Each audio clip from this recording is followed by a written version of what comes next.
안녕하세요. 40대 여자입니다. 8살 때 엄마 동생과 함께 이사를 갔습니다. 추운 겨울이었던 것으로 기억해요.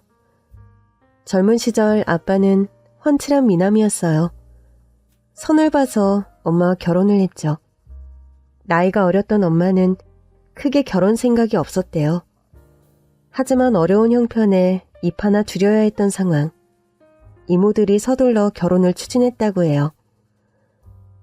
솔직히 네 엄마 잘생긴 네 아빠 얼굴에 홀딱 빠져서 결혼한 거지. 엄마 말은 틀리던데? 엄마는 결혼 안 하고 싶었는데 이모들이 결혼하라고 난리였다며. 이게? 네 엄마가 그렇게 말하들? 엄마 말 이모 말이 달라도 너무 달라.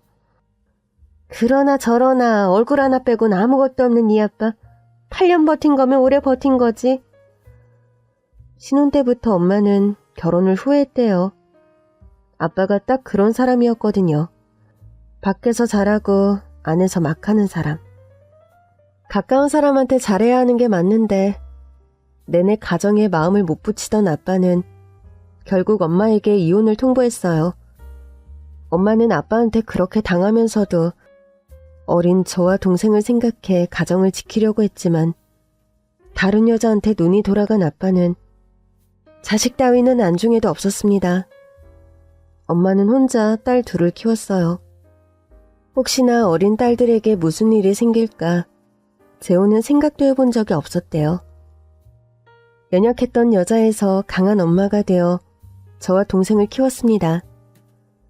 그리고 20살이 된 저는 바로 취직을 했습니다. 실업계 고등학교였고 각종 자격증을 고등학교 때 다 땄거든요.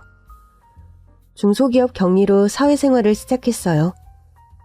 정말 대학 안 가도 괜찮겠어? 취직됐으니까 회사 다녀야지. 어릴 때부터 제 동생은 그림을 참 잘 그렸는데 미술에 돈이 너무 많이 들어 포기를 했습니다. 대신 실업계 고등학교에서 실내 디자인을 전공했죠. 빨리 돈을 벌어 엄마의 짐을 나눠야 한다. 이런 생각이었으니까요. 저와 동생이 취직을 하자 형편은 좀 나아지는 듯 했습니다. 간신히 월세를 벗어났으니까요.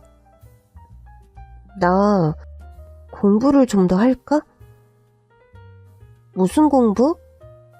그냥 회사 처음 다닐 땐 별 생각 없었거든. 그래도 보니까 대학 나온 애들은 아는 것도 많고 대졸이잖아. 평생 고졸인 게 싫어서. 그럼 수능 다시 보는 거야? 회사는 어떻게 하고? 공부를 하더라도 회사는 못 그만두지. 야간 대학이 있더라고. 서울 소재 여자 전문대에 들어갔습니다. 회사 생활과 야간 대학 생활을 병행했죠. 공부와 일을 동시에 하는 게 힘들었지만 결국 졸업을 했어요. 20대도 금방 가더라고요. 25살이 되던 해 친구가 결혼을 하게 되었습니다. 일찍 가는 편이었죠. 저는 당시 만나는 사람도 없었는데 친구의 부탁으로 신부의 부케를 받게 되었어요. 선미야, 부케 받아줘서 고마워. 내가 진짜 일찍 가는 편이잖아. 부케 받을 사람이 없어서 난감했는데. 원래는 결혼할 예정인 사람이 받는 거지? 애인이라도 있는 애한테 부탁하지. 다들 그냥 아직은 연애고 결혼 생각 없다며 안 받는다고 하네. 혹시 아니? 부케 받았으니까 다음 결혼을 네가 할지? 응? 야야, 만나는 사람도 없는데 무슨 결혼이야. 모르는 거다. 인연이라는 게 있잖아. 또 막상 생각 없다가도 남자가 적극적이면 결혼하더라고. 그냥 하객도 아니고 부케를 받는 거니까 좀 더 신경 써서 식장에 갔어요. 결혼식이 끝나고 한 달이 지났을 때 친구가 신혼부부 집들이에 초대를 했습니다. 신랑 친구 몇 명, 신부 친구 몇 명을 초대한 자리였어요. 그곳에서 한 남자를 만났습니다. 안녕하세요. 김석훈이라고 합니다. 네, 영란이 친구 오선미라고 해요. 결혼식 때 부케 받으신 분이죠? 네, 그렇게 됐네요. 선미한테 너무 고맙지. 다 거절해서 곤란했는데 만나는 사람도 없는 선미가 부탁을 들어줘서. 사진 볼래? 너무 예쁘게 나왔다? 맛있는 음식을 먹으며 결혼식 사진을 함께 보고 한 잔 두 잔 술잔을 기울이고 즐거운 시간을 보냈습니다. 집에 가려고 할 때 김석훈이라는 남자가 저에게 말을 걸더라고요. 괜찮으시다면 전화번호 좀 알 수 있을까요? 제 번호요? 네, 선미 씨 번호요. 잠시 고민하던 저는 번호를 주었습니다. 다음 주말이 가까워졌을 때 연락이 오더군요. 선미 씨, 김석훈입니다. 이번 주말에 바쁘세요? 제가 맛집을 알고 있는데 같이 가시겠어요? 이번 주말에는 좀 바빠요. 아, 그러시군요. 좋은 주말 보내세요. 일부러 튕기고 그런 건 아니었어요. 그냥 별 관심이 없었거든요. 그 사람은 부담을 주지 않으며 천천히 다가왔습니다. 스며들듯 저도 조금씩 마음을 열었어요. 그 당시 회사 일이 힘들었고 그 사람과 전화를 하다가 충동적으로 말을 했습니다. 바다가 보고 싶어요. 바다 보러 갈까요? 내일 가는 거 어때요? 제가 데리러 갈게요. 강릉으로 향했습니다. 숙소를 2개 예약했더라고요. 신중한 사람이었어요. 그리고 이 점이 몹시 마음에 들었습니다. 불편하실까 봐요. 편히 쉬세요. 그냥 이야기나 나눌래요? 그날 밤바다를 바라보며 저는 살아온 이야기들을 모두 털어놓았습니다. 부모님의 이혼과 2딸을 홀로 키워낸 엄마, 20살이 되어 시작한 사회생활까지요. 묵묵히 제 이야기를 듣던 그 사람이 조심스럽게 말하더군요. 제가 가진 건 많이 없습니다. 그렇지만 성실하고 마음이 넓습니다. 부족하지만 소미 씨의 곁을 지켜주고 싶습니다. 혼자보단 둘이 낫고 곁에서 기쁨은 2배로 슬픔은 반으로 나누고 싶어요. 진심 어린 고백에 저는 마음을 열었고 진지하게 만남을 가지게 되었어요. 가진 것은 마음뿐이었던 둘이 만나 결혼을 했습니다. 중소기업을 다니며 열심히 돈을 모았지만 턱없이 부족했고 그건 그 사람도 마찬가지였죠. 둘 다 젊고 건강하니 성실하게 살다 보면 좋은 날이 올 거다. 그런 다짐을 하며 결혼을 했습니다. 안녕하세요. 저는 형 동생 김석진이에요. 안녕, 반가워요. 이야기로만 듣던 시동생과 이야기를 나눴습니다. 결혼을 진지하게 생각할 무렵 남편이 말했어요. 나이가 아주 어린 동생이 있다고 했죠. 늦둥이인 막내가 있다고요. 남편과 무려 15살 차이가 났습니다. 우리가 결혼할 무렵 시동생인 도련님은 초등학교 6학년이었습니다. 시어머님께서는 이것을 좀 민망해 하셨어요. 석훈이가 5살, 6살 때부터 그렇게 동생을 낳아달라고 했는데 우리 형편도 어렵고 해서 그냥 하나만 잘 키우자 생각했었거든. 어렸을 때 동생이랑 놀던 애들이 그렇게 부럽더라고. 그런데 절대 안 된다고 단호하게 말씀하셨었고 10살이 넘어서는 나도 포기했었어. 그런데 참 뜬금없이 내가 중학생이 되었을 때 엄마 배가 불러오지 뭐야? 내가 거의 40이었는데 믿어지지가 않더라고. 처음에 그냥 살이 쪘나 보다 했다니까. 아이 그렇게 될 줄 알았나? 나이도 먹고 해서 조심을 안 했더니 그냥 한 번에. 아이고 남사스러워라. 며느리 앞에서 못하는 이야기가 없어 정말. 부부 사이 좋은 게 자랑이지 뭐 흉이야? 안 그러냐 아가야? 네. 아버님 어머님 보기 좋으세요. 지금 석진이가 없어서 하는 이야기인데 우리도 걱정을 많이 했다. 이렇게 나이 어린 시동생 있는 집이 흔하지는 않지 않냐. 그래도 우리가 아직 일을 하고 있고 석진이만큼은 석진이가 어른 될 때까지 우리가 책임을 질 테니 혹여나 너희 부부는 그런 거 신경 쓰지 말아라. 아니에요, 아버님. 그런 생각한 적 없어요. 이게 참 잘못도 아닌데 혹여나 석훈이 결혼할 때 며느리 될 여자가 나이 어린 시동생 있다고 싫어할까 싶어서 괜히 걱정도 되더라고. 어머니 말씀처럼 잘못이 아니잖아요. 그렇게 생각해줘서 고맙다. 늦둥이가 태어난 것도 짐이 될까 걱정하셨다는 말에 마음이 좋지 않았어요. 다 형편이 어려웠기 때문이죠. 실제 어린 시동생을 보고 저 늦은 나이에 애를 낳았냐고 노후 대비는 다 틀려먹었다 말씀하시는 분들이 있었대요. 그런 말을 자꾸 듣다 보면 마음이 쓰이니까요. 13살 도련님은 참 귀여웠고 저를 잘 따랐습니다. 저한테 꼬박꼬박 형수님 하면서요. 저희 신혼집은 시댁과 멀지 않았고 시댁에 갈 때면 저도 어린 도련님을 챙겼습니다. 우와, 형수님 이게 뭐예요? 도련님 운동화 하나 샀죠. 감사해요, 형수님. 석진이 좋아하는 초코과자도 사왔다? 확실히 결혼을 하고 나니 안정감이 있더군요. 물론 경제적 안정감은 아니었습니다. 남편과 저 둘 다 성실히 일했지만 살림은 빠듯했어요. 돈은 버는 대로 빠져나갔고 한 푼이라도 아껴 저축을 하려고 가계부를 써가며 생활을 했습니다. 결혼한 지 1년이 되었을 무렵 새벽에 남편과 잠들어 있었는데 귀를 때리는 듯한 벨소리가 울렸어요. 남편의 휴대전화였죠. 여보세요? 새벽에 누구야? 네, 맞는데요? 네? 정신없이 남편의 전화를 받는 사이 제 휴대전화도 울리더군요. 시댁 번호였어요.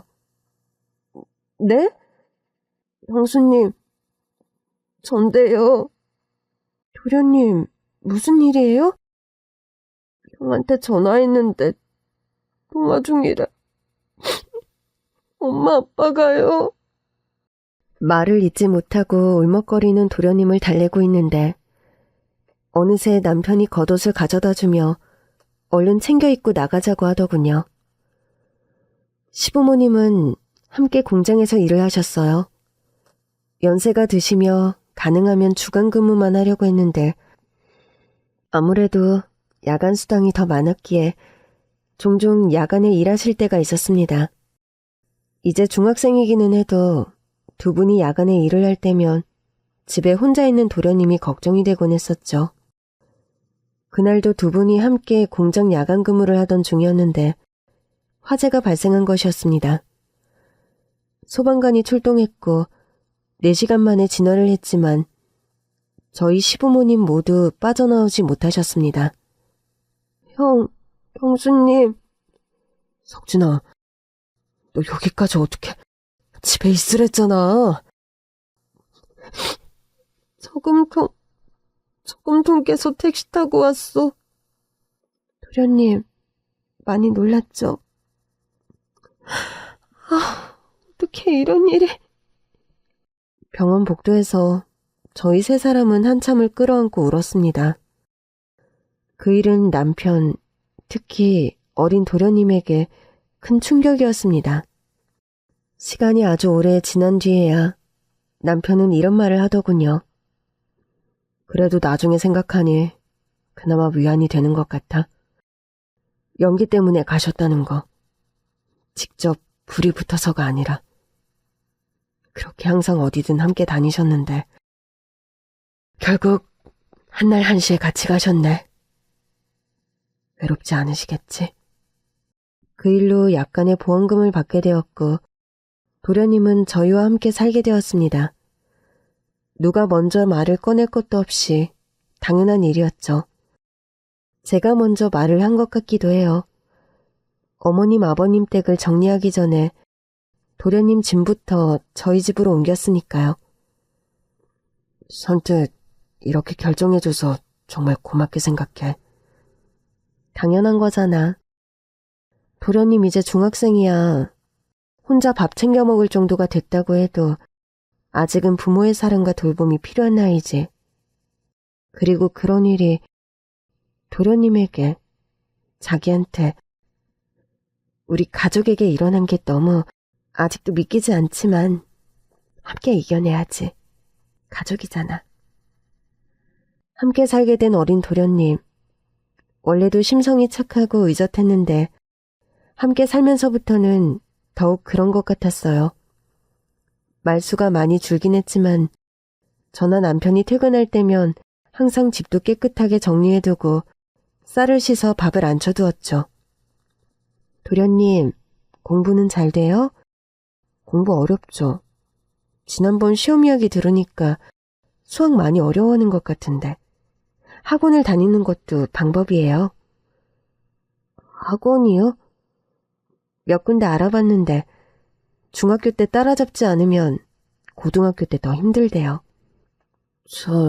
형수님, 괜찮으세요? 뭐가요? 학원 다닐 수 있는지, 그게 돈이 들잖아요. 도련님, 그런 걱정하지 마세요. 그런 걱정할 나이 아니고 그런 모습 보면 제가 마음이 안 좋아요. 형도 나도 열심히 일하고 있잖아요.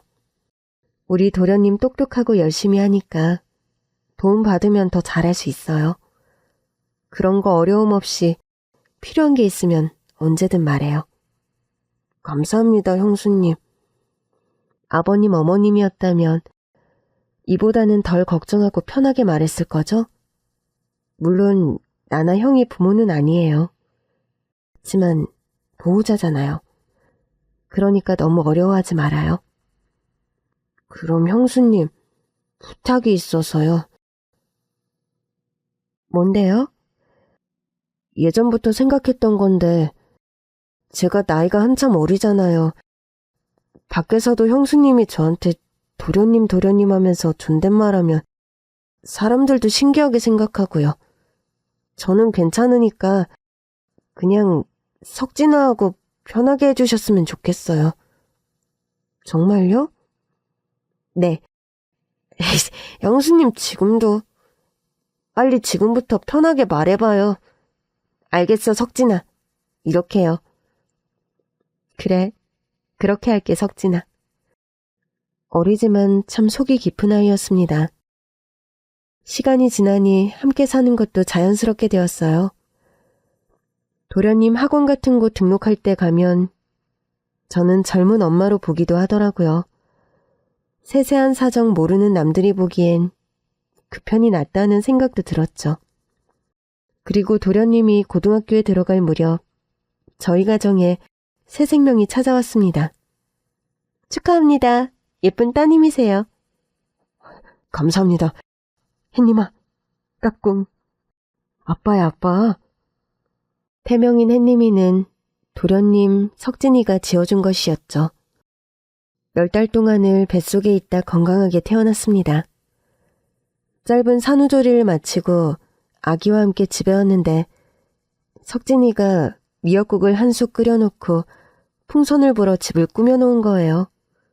종이 플랜카드에는 천사햇님이 연희야, 우리 집에 온 걸 환영해 라고 적혀 있었어요. 너무 감동을 받아 눈물이 났습니다. 형수님, 너무 고생하셨어요. 그리고 축하해요. 저도 햇님이 안아봐도 돼요?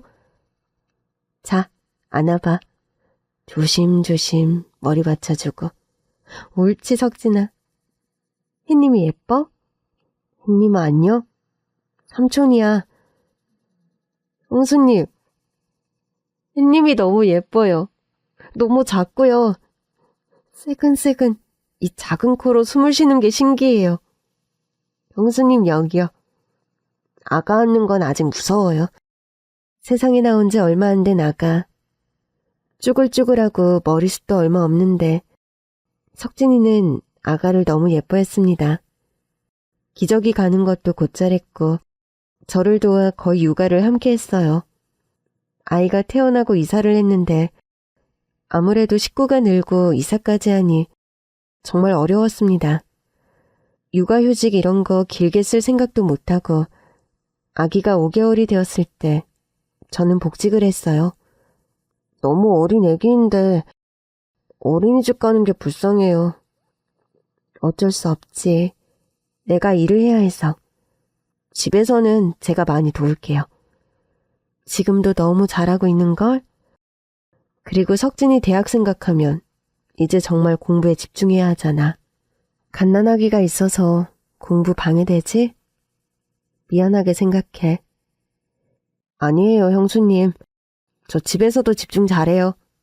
공부할 때 귀마개 끼고 있잖아요. 그래, 석진아.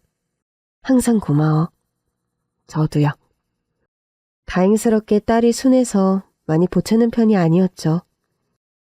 딸을 재우고 석진이가 늦게까지 공부하는 밤에 오랜만에 남편과 대화를 나눴어요. 예전부터 적금 든 거 있거든? 무슨 적금? 석진이 대학 등록금. 학비해야지. 그런 걸 언제 준비를 했어? 열심히 하잖아. 뒷바라지는 해줘야지. 우리가 부모나 마찬가지인데. 고마워. 정말 내가 결혼 하나는 잘했어. 처음엔 그랬거든요. 이렇게 열심히 사는데 몇 년 지나면 나아지겠지, 좋아지겠지 하는데 사실상은 가끔은 끝이 안 보이는 것 같았어요. 석진이 대학에 이제 태어난 지 얼마 안 된 딸까지. 어깨가 무겁지만 마음은 무겁게 하지 말자 그런 생각으로 버텼습니다. 좋은 곳은 아니었지만 마케팅 유통학과를 택했죠. 얼마나 기쁘던지 꼭 제 자식이 합격한 것처럼요. 시간은 화살같이 흘러 어느새 저희 딸이 10살이 되었을 무렵이었습니다. 석진이는 그 사이 군대도 다녀오고 대학 졸업 후 취업을 했어요. 형수님, 주말에 식당 예약했어요. 삼촌, 이제 회사원이야? 연희야, 삼촌 회사원이다. 우리 연희 주말에 맛있는 거 먹으러 가자. 우와, 신난다. 취업턱을 내겠다고 하여 오랜만에 밖에서 소고기를 먹었습니다. 그렇게 직장을 다니기 시작했는데 어느 날 저에게 할 말이 있다고 하더군요. 형수님, 저 이제 돈 벌잖아요. 매달 생활비도 보탤 수 있을 것 같아요. 형이랑 형수님 항상 아끼고 빠듯하게 사는데 제가 버니까 좀 낫겠죠? 석진아, 그건 아니야. 왜요? 네 미래도 생각해야지. 돈을 모아야 하는 거야. 너 나중에 장가도 가야 하잖아. 에이, 아직 생각 없는데요. 지금은 생각 없다고 해도 언젠간 그럴 거니까 차곡차곡 잘 모아둬야 해. 연희도 이제 중학생 되고 고등학교 가면 교육비 부담도 커질 텐데요.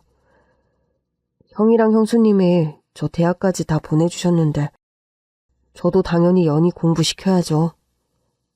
아니야. 형이나 나는 아직 일하잖아.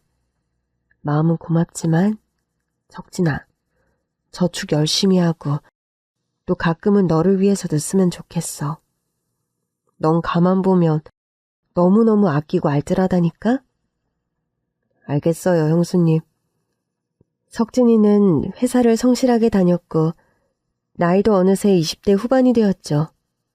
처음 봤을 때는 그냥 꼬마였는데 언제 저렇게 컸는지 그만큼 제가 나이를 먹은 거겠죠? 몇 년이 더 지났고 제 딸이 중학생이 되었습니다. 입학식에 가족 모두가 함께했죠. 연희 축하해. 우리 다 같이 짜장면 먹으러 갈까? 근데 왜 입학식 끝나고 짜장면을 먹어? 내 친구들도 엄마 아빠가 짜장면 먹는다고 했대.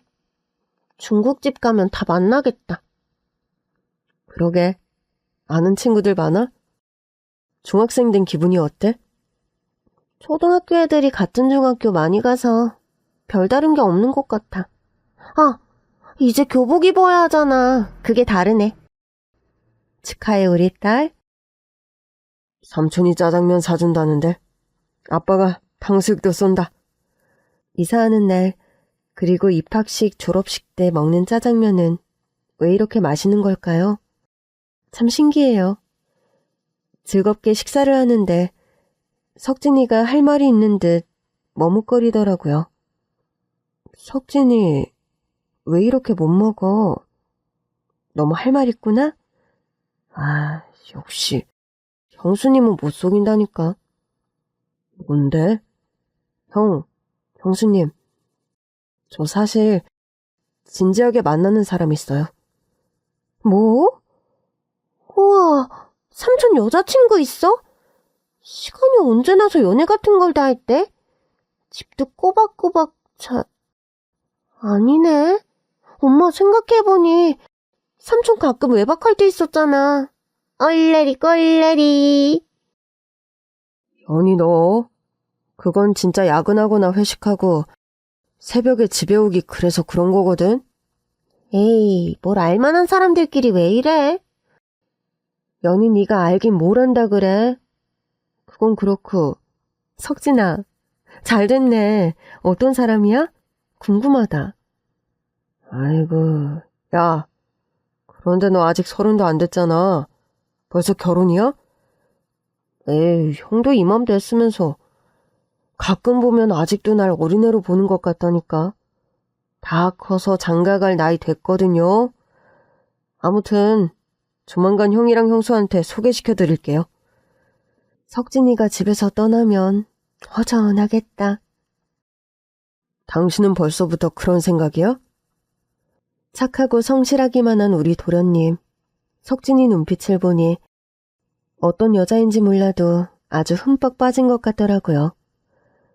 석진이 대학 보내고 군대 보낼 때도 그렇게 마음이 요상했는데 장가 보낼 생각하니 생각만 해도 마음이 울컥한 것이었어요. 아들 장가 보내는 느낌이 이런 거 맞겠죠? 다음 주 주말 석진이가 식당을 예약했다며 밖에서 결혼할 아가씨랑 식사를 하자고 하더라고요. 상견례는 아니었지만 그래도 긴장이 되는 자리라 남편과 함께 최대한 좋은 옷을 입고 약속 장소에 갔습니다. 안녕하세요. 석진 씨랑 만나고 있는 이예진입니다. 반가워요. 석진이 형 김석훈이에요. 이쪽은 석진이 형수입니다. 안녕하세요. 오선미라고 해요. 말씀 많이 들었습니다. 석진 씨를 거의 아들처럼 키워주셨다고요. 두 분께 감사드려요. 맞아. 부모님 같은 분들이셔. 형수님. 이 사람 다 알아요. 저희 꽤 깊은 이야기를 나눴거든요. 석진이가 결혼을 하겠다며 저희 부부에게 소개한 아가씨. 눈매가 선하고 예쁘더라고요. 근데 아무리 봐도 나이가 너무 어린 것 같은 거예요. 20대 초반? 앳된 얼굴이라 화장을 안 하면 10대라고 해도 믿겠더라고요. 실례가 안 된다면 혹시 나이가 어떻게 되는지 물어봐도 될까요? 23입니다. 아, 네. 결혼하기에 많이 어리다고 생각하시죠? 저렇게 말을 하니 바로 대답을 못하겠더군요. 그런데 석진이가 그때 놀라운 이야기를 했습니다. 예진이가 어리긴 해도 속은 깊어요. 어려도 책임감도 있고요. 사실 예진이가 아기를 키우고 있거든요. 네, 아이가 있어요. 결혼하면 함께 키우려고 해요. 뭐? 이제 3살이고요. 남자아이예요. 한창 예쁠 때네요. 이게 무슨 말인지 저런 대형 사건을 아무렇지 않게 담담하게 말하는 도련님과 그 여자를 보고 있는데 갑자기 머리가 핑하고 도는 것 같았어요. 내가 알던 석진이가 아닌 것 같다. 갑자기 낯설게 느껴지더라고요. 남편은 저보다 더 표정 관리를 못했죠. 얼굴이 불그락 푸르락한 게요. 밥이 입으로 넘어가는지 코로 넘어가는지 모르겠더라고요. 황급하게 식사를 마치고 집에 돌아왔습니다. 석진이는 그 아가씨를 집에 데려다주고 온다고 하더라고요. 남편은 과부자를 틀고 앉아 석진이가 오기만을 기다렸죠. 너 정말 무슨 생각인 거야? 무슨 생각이긴. 예진이랑 결혼할 생각이지. 석진아, 이건 아니야. 이건 좀 신중하게 생각해야지. 형수님, 저 가볍게 생각한 거 아니에요. 그런 거라면 형이랑 형수한테 소개시키지도 않았겠죠. 저 예진이랑 결혼할 거예요. 아니, 석진아, 왜 하필 너 남의 자식 키우는 게 쉬운 줄 알아? 왜 구태여 그런 길을 선택해? 너 아직 젊고 그 아가씨는 너무 어려. 그래, 뭐 네 말대로 어린 아가씨가 책임감 있게 아이 키우는 건 알겠어. 근데 꼭 그 짐을 네가 나눠 가질 필요는 없잖아. 남의 자식 키우는 게 쉽냐고요? 형수도 저를 키웠잖아요. 자식처럼요. 그거랑 이건 다르지. 넌 내 동생이고. 형이랑 형수가 이럴 줄은 몰랐어. 우리 집은 뭐 대단해? 그거 아니잖아요. 내가 진심으로 사랑하는 여자고 내가 감당하겠다고 하는데 고생길이 훤히 보이는데 그냥 두고 볼 수는 없잖아. 형 마음이나 내 마음이나. 아무리 설득해도 전 안 바뀌어요. 결심했어요. 시부모님이 돌아가신 뒤 처음으로 저희 가정에 닥쳐온 위기였습니다. 남편은 시간이 지나면 제 불에 지칠 거라며 그냥 놔두라고 했지만 제 생각은 달랐어요. 단호한 눈빛이 정말 마음을 먹은 것처럼 보였거든요. 3달 동안 냉전 상태로 지내다가 저희 생각을 다시 물어보더군요. 남편 역시도 물러서지 않았죠. 체념한 듯 돌아서던 석진이를 보는데 마음이 불안한 거예요. 엄마, 삼촌 요즘 왜 그래? 집에서 말도 잘 안 하고. 요새 좀 그렇지? 답답한 마음이었어요. 남편은 완강했고 저 역시 아무리 생각을 해도 마음이 안 내키더라고요. 아직 젊은데 기회도 많은데 왜 그 힘든 길을 가려고 하나. 어머님 아버님이 계셨어도 허락하지 않으셨을 거라는 마음이었죠. 가난했지만 늦둥이로 사랑을 주며 키우셨고 저희도 그랬었거든요. 넉넉하지 않은 형편이지만 정성을 다했어요. 그렇게 6개월이 지난 어느 날 석진이가 집에서 나가겠다고 하더라고요. 저 신혼집 구했어요. 짐 정리해서 나가려고 해요. 뭐? 신혼집? 이렇게 돼서 저도 속상해요. 트럭 하나 불렀고요. 갈게요. 석진아, 어떻게 이럴 수가. 결혼식을 안 한다는 거야? 결혼식은 안 해요. 그치만 혼인신고는 했어요. 형이랑 형수님이 혼주석에 앉는다고 하면 결혼식 하려고 했었어요. 근데 그게 아니니까 잘 지내시고요. 건강하세요. 삼촌 가지 마. 연희야, 공부 열심히 하고 엄마 아빠 말 잘 듣고 건강해? 너 어떻게, 네 형수가 너를 어떻게 키웠는데. 감사하게 생각하고요. 죄송합니다. 실망시켜드려서요. 내일 중으로 나갈 거예요. 그렇게 아세요. 거짓말 같았어요. 믿기지가 않아서 붙잡아 보았지만 조용히 고개를 떨구더군요. 정말 헤어질 때가 온 것 같았죠. 저는 다음날 돈 봉투를 석진이 가방에 넣어두었습니다. 새 시작을 하기에 턱없이 적은 돈이었지만 보탬이 되라고요. 석진이가 없는 집은 텅 빈 것 같았습니다. 당연히 언젠가 저희 곁을 떠나 보금자리를 마련했겠지만 그게 이런 식은 아니었어요. 어느 동네로 가는 건지도 말을 안 해줬고 그날 이후로 연락을 끊어버렸습니다. 남편은 아예 석진이 이야기 자체를 꺼내지 않더군요. 이야기만 해도 가슴을 후벼 파는 것 같아서 그게 어떤 마음인지는 알겠지만 한순간에 가족 사이가 이렇게 된 게 너무 속상했습니다. 제가 할 수 있는 일이라곤 그저 멀리서라도 잘 지내기를 기도하는 것뿐이었어요. 그렇게 3년이 지났습니다. 어느새 저희 아이는 입시를 앞둔 고등학생이 되었어요. 비싼 과외 학원도 못 보내주고 묵묵히 집에서 공부를 하는 아이였죠. 어느 날 모르는 번호로 전화가 왔습니다. 원래 모르는 번호를 잘 받지 않는 터라 고민하다가 그날따라 느낌이 이상해 전화를 받았습니다. 여보세요? 저 김석진 씨 아내입니다. 누구요? 석진 씨 형수님 맞으시죠? 석진이 형수님이라는 말을 듣는데 뭔가 불길한 예감에 순간 심장이 얼어붙는 것 같았습니다.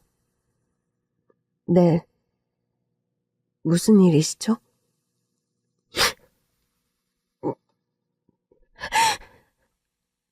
여보세요?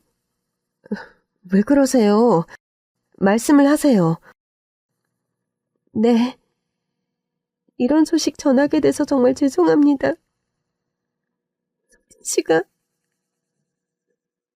석진 씨가요. 전화를 끊은 뒤 저는 온몸에 힘이 쭉 빠져 그만 자리에 주저앉고 말았습니다. 엄마 왜 그래? 엄마! 연희야 어떡하니? 네 삼촌 어떡해? 어떻게 이러실 수가 있어요? 너무해. 석진아. 엄마, 무슨 일이야? 아빠한테 전화할게. 딸의 전화를 받은 남편이 집으로 달려왔고 저희 식구는 옷을 갈아입고 장례식장으로 향했습니다. 오셨어요? 석진아. 이렇게 연락드려서 죄송해요. 어떻게 된 건가요? 이렇게 갑자기. 아예 모르고 계셨군요. 지병이 있었어요. 병이요? 간이 안 좋았어요.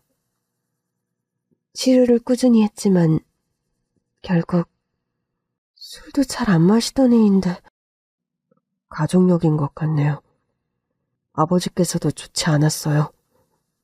내가 더 살폈어야 했는데, 내가 더 챙겼어야 했는데 임종을 못 지킨 게 너무 한스럽네요.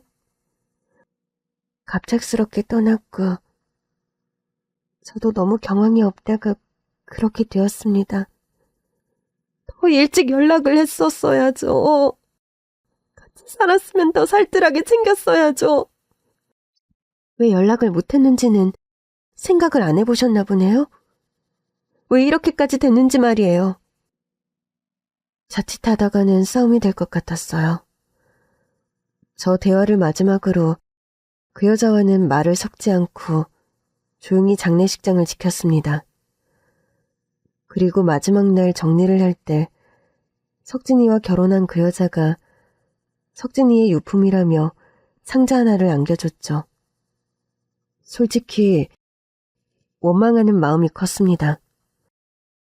자식처럼 키웠던 나날들이 머릿속에 스쳐가고, 특히 그렇게 의절하듯 연을 끄는 게 너무 속상했죠.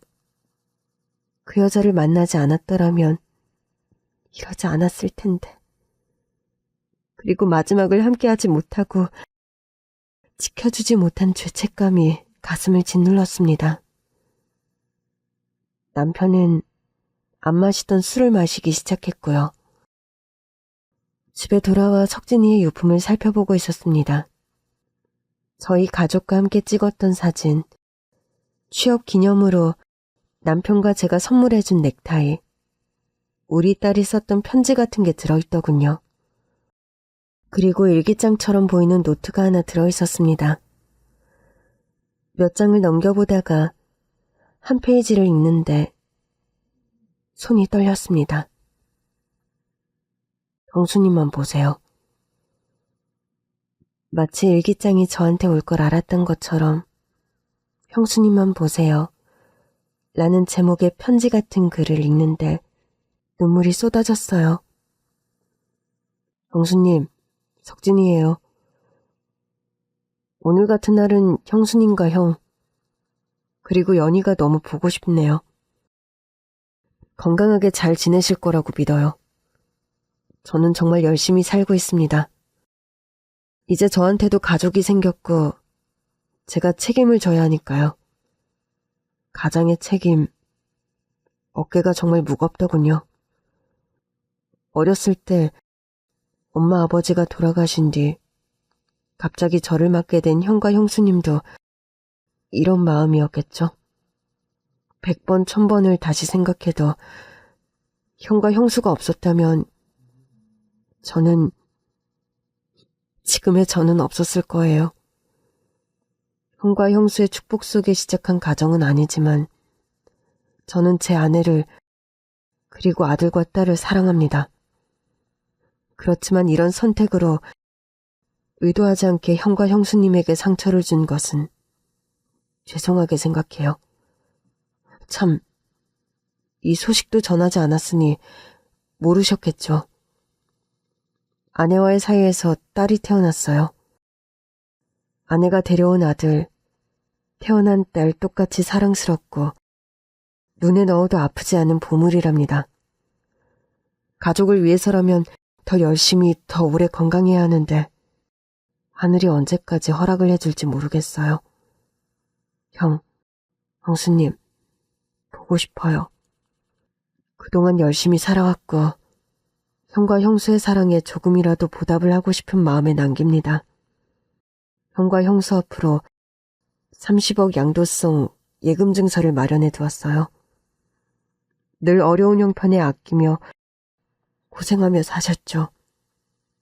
조금은 여유를 갖고 연희 하고 싶은 공부 다 하고 행복하게 지내길 바랍니다. 석진이 올림. 퇴근한 남편에게 석진이가 남긴 일기장을 보여주었습니다. 30억 양도성 예금 증서? 이게 말이 돼? 석진이한테 돈이 어딨다고. 그리고 석진이한테 딸이 있다는 거야? 그렇대. 장례식장에는 안 데려온 거겠지. 애들이 너무 어리잖아. 석진이가 허투루 쓴 건 아닌 것 같아. 연락을 해봐야 할까? 장례식 때 모진 말로 상처를 준 것이 못내 마음에 걸렸지만 며칠 뒤 연락을 했습니다. 여보세요? 저 석진이 형수예요. 네, 안녕하세요. 장례식장 이후로 처음이네요. 네. 석진 씨 유품은 확인해 보셨어요? 네, 확인했습니다. 우리 식구와 추억이 담긴 물건들이 들어있더군요. 그리고 석진이가 남긴 편지가 있었어요. 저도 잘 믿기지가 않는데 저희한테 석진이가 뭘 남겼더라고요. 양도성 예금 증서 말씀하시는 거죠? 맞아요. 저한테 있어요. 저희 만날까요? 남편과 함께 약속 장소로 향했습니다. 그리고 그 자리에 여자는 아들, 딸을 데리고 나왔어요. 안녕하세요. 오랜만에 뵈어요. 준우야, 인사해야지. 큰아버지와 큰어머님이셔. 안녕하세요. 네가 준우구나. 그리고 여기 딸이에요. 이름은 김준이에요. 석진 씨가 이름에 희자를 넣고 싶어 했어요. 연희 생각이 난다면서요. 안아봐도 될까요? 유모차 안에 있는 석진이의 딸을 품에 안아보았어요. 눈매가 석진이를 꼭 닮았더라고요. 이렇게 어린 아기인데 석진이가 너무 일찍 떠난 바람에 사진으로만 아빠를 기억하겠죠. 안타까웠습니다. 고맙습니다. 이렇게 아이들 데리고 나와주셔서요. 석진 씨는 참 좋은 사람이었어요. 저와 함께 가정을 꾸린 뒤 정말 365일을 거의 쉬지 않고 일을 했어요. 석진이가 어떤 일을 했나요? 어떻게 이런 큰 금액의 예금 증서를 저희 앞으로 남길 수가 있었는지요. 우리가 몰랐던 석진이의 3년 동안의 이야기를 해주었습니다. 석진 씨가 마케팅 유통 쪽을 전공했잖아요. 처음에 육가공 공장에서 일을 했고 좋은 고기를 제공하는 축사를 찾아 발품을 팔았어요. 거의 지방 전국을 다녔는데 마침내 한 곳을 선정하고 계약을 했어요. 마케팅을 하면서 수없이 영업을 다녔고 나중엔 공장도 세웠어요. 큰 마트에 석진 씨 정육 제품이 다 들어가게 되었죠. 3년 동안 쉼없이 일하며 엄청난 사업을 이뤘네요. 이룬 성취에 너무 뿌듯해했고 저도 자랑스러웠는데 너무 일찍 떠나버렸어요. 그렇게 석진이가 바빴는데 혼자 아이들을 돌보며 예진 씨도 너무 고생이 많았어요. 여기 이거 받으세요. 석진 씨는 형과 형수님의 은혜와 사랑을 한시도 잊은 적이 없었어요. 부모님 돌아가신 후에도 기죽지 말라며 없는 형편에 공부며 생활이며 부족하지 않게 해주려고 노력했다고요. 형수님이 없었다면 오늘날의 자신도 없는 거라면서요. 석진 씨가 두 분께 남긴 예금 증서예요. 그리고 저도 감사드려요. 어렸던 그 사람을 자식처럼 돌보고 키워주신 거요. 두 분이 아니었다면 저도 석진 씨를 만날 수 없었겠죠. 석진이의 아내는 양도성 예금 증서가 들어있는 봉투를 건넸습니다. 고맙고 미안한 마음에 눈물이 흘렀어요. 솔직히 이걸 남긴 건 온전히 석진이의 뜻인데 배우자이기 때문에 이걸 주지 않고 뜻대로 할 수도 있는 거였잖아요. 석진이를 자식처럼 잘 키워주어서 고맙다며 선뜻 우리에게 증서를 건넨 것이었죠. 이걸 받기 전에 제가 먼저 사과를 해야 할 것 같아요. 저한테요? 네, 예진 씨한테요. 석진이가 사람 보는 눈이 정확했네요. 정말 자식처럼 키운지라 20대 후반 결혼을 할 때까지만 해도 석진이를 애처럼 생각했어요. 결혼도 이르다고 생각했고 남편이나 저나 석진이를 그렇게 일찍 장가보내고 싶지 않은 마음이 있었나 봐요.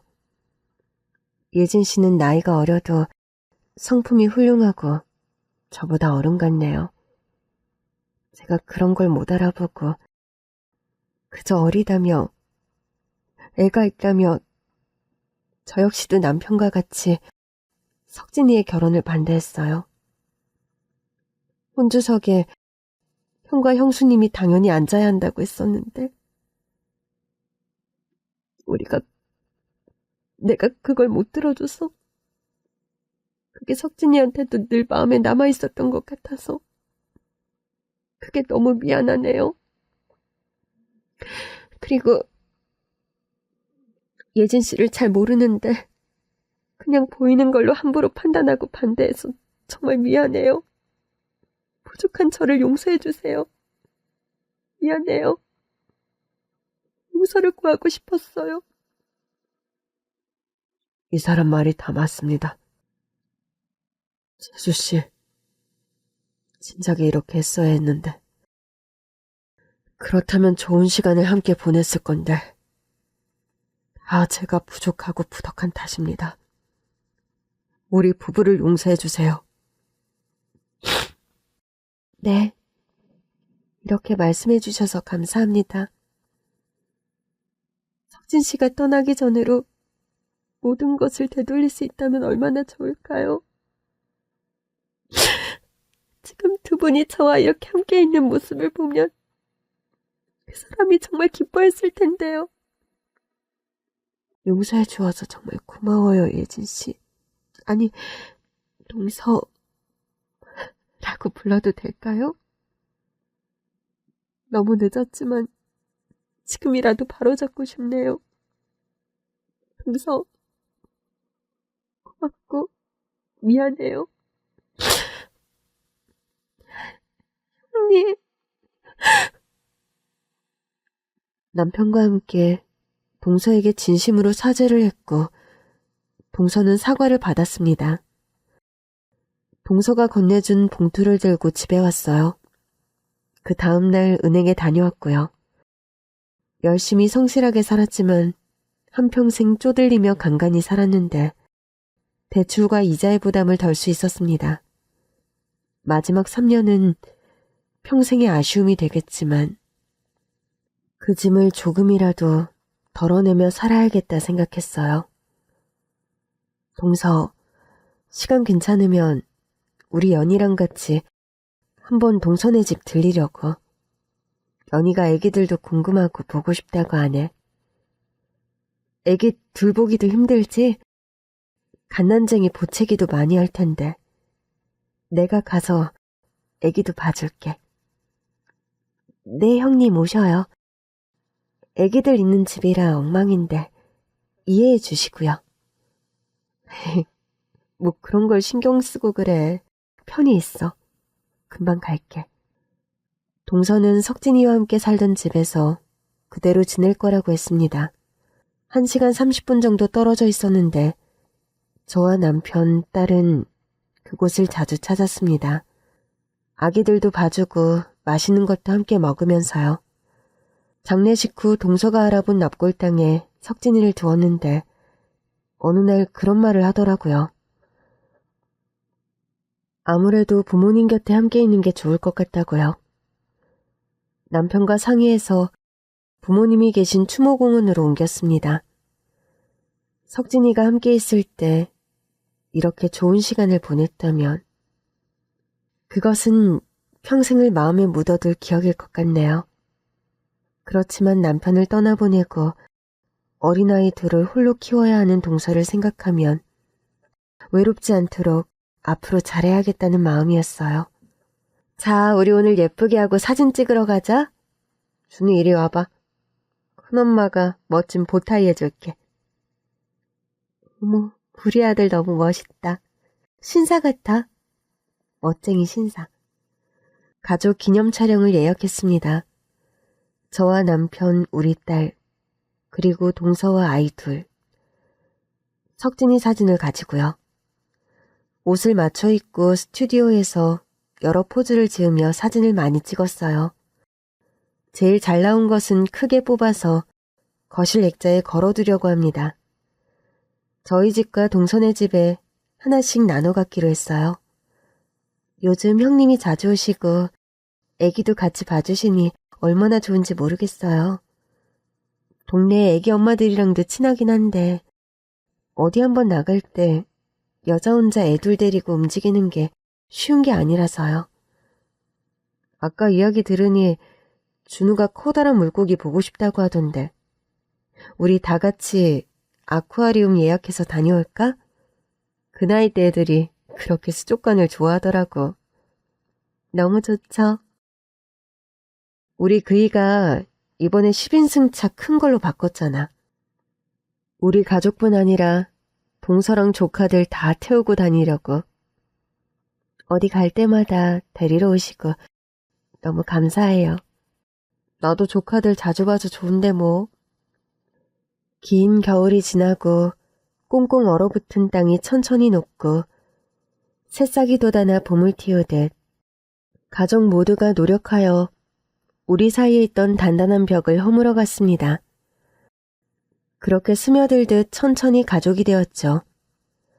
하지만 동서는 아직 젊고 언젠가 또 좋은 사람을 만나 새로운 시작을 한다고 하면 그 또한 기쁘게 받아들이며 응원할 것입니다. 모든 것을 이어준 것은 석진이었어요. 그리고 며칠 전 꿈을 꾸었습니다. 온갖 향기로운 꽃이 만발한 오름직한 동산에서 제가 꽃향기를 맡으며 거닐고 있었어요. 저쪽에서 누군가 반갑게 손을 흔들더군요. 누구세요? 누구? 가까이서 보니 석진이였어요. 단정한 옷차림을 한 석진이가 환하게 웃으며 저에게 손을 흔들더군요. 석진이니? 석진아! 석진아! 어디가? 석진아! 우리 잘 지내고 있어! 가까이 가려고 했는데 이상하게도 거리는 좁혀지지 않았어요.